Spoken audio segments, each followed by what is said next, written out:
The story of Atlantis has intrigued humanity for millennia. It has confounded the experts and brought wonderment to the general public. Ever since Plato described in great detail the history and demise of that Atlantean empire in his writings of Critias and Timaeus from around 400 BC.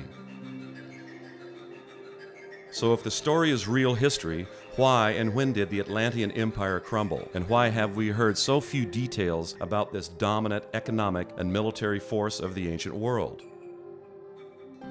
Were the ancient Atlanteans star mappers and earth mappers back in the Ice Age, as some historians suggest? Did Atlanteans have the capacity for space travel, and did they disappear through some vortex-like wormhole? Or were they destroyed by some galactic upheaval, as some mythologists suggest? Does the story of Atlantis even confirm some biblical accounts of the Book of Genesis? This documentary explores the newly discovered, down-to-earth findings of several offshore sites now considered to be a part of the ancient Atlantean Empire, and considers their implications for the timing of when Atlantis was consumed by the sea.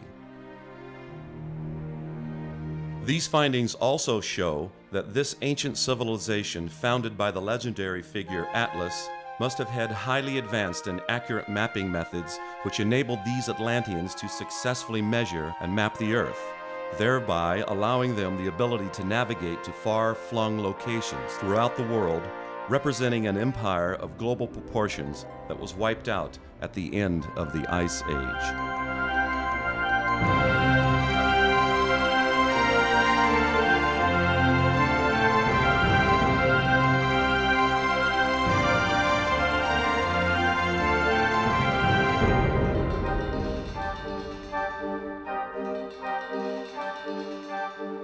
I absolutely do think that the story of Atlantis fits into real history.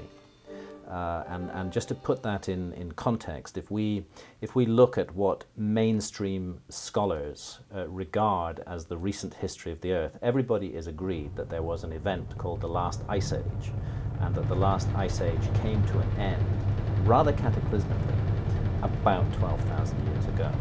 The story of Atlantis, if we go back to the original source of the story of Atlantis, the earliest surviving source to have come down to us is the Greek philosopher Plato. And Plato, who of course knew nothing about ice ages, nevertheless set the demise of Atlantis precisely at the time that the vast ice sheets that covered huge areas of the Earth were melting down and pouring their meltwater into the oceans and raising sea levels by 400 feet all around the world. There are over 200 known sunken cities in the Mediterranean. And the idea that there's over 200 sunken cities in the Mediterranean is indicative that the whole Atlantic and the Mediterranean were flooded in some kind of catastrophe. These ruins are associated often with Atlantis. There's a certain type of polygonal megalithic construction that's very distinct.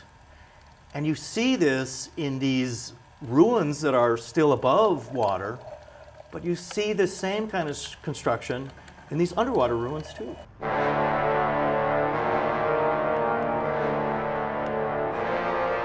Megalithic building with gigantic sculpted stones is considered by almost all the experts to have begun around 2500 BC. From the Great Pyramid of Giza to Stonehenge in England to Baalbek of the ancient Canaanites and even to the dolmens and citadels of southern Spain. One form of megalithic construction that is found all over the world is known as Cyclopean. And Cyclopean construction is giant granite or some other stone boulders that have been shaped and are usually fitted together in a jigsaw pattern where the stones are perfectly fitted and locked in together. We can find it in Spain, we can find it in Greece, in Turkey, in the Middle East. We can even find it in Mexico and other areas. And the similarity of this unusual type of construction, in my mind, is evidence of a singular source for this construction method, and I believe that is Atlantis.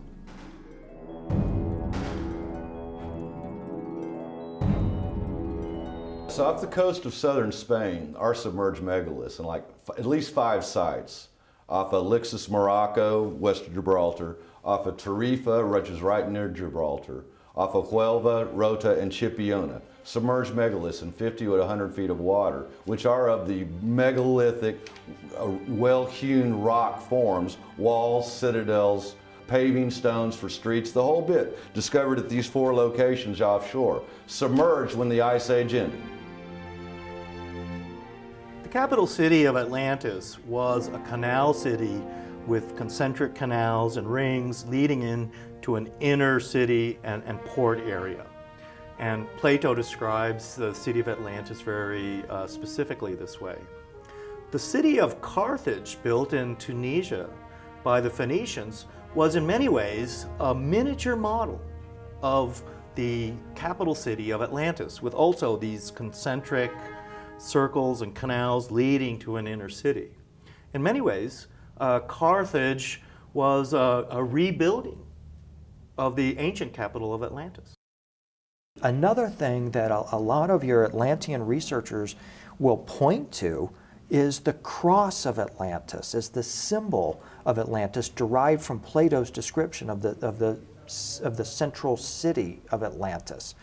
The cross of Atlantis shows 3 concentric rings with a cross in the center with a canal emerging from the cross.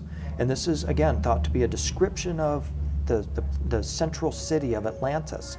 But what I've noticed is that when you look at the cross of Atlantis with the 2-dimensional image of the concentric rings, symbolically a 2-dimensional image of the concentric rings represents a 3-dimensional experience. The 2D concentric rings represents a 3-dimensional vortex. And nobody seems to talk about Atlantis as being a vortex or a gateway that leads into other realms. But that's exactly what I think it was. I believe that Atlantis was a maritime civilization, and I believe it was based on coastlines and that it was globally distributed. I think it was all over the world. I think it was virtually everywhere, but it was on coastlines.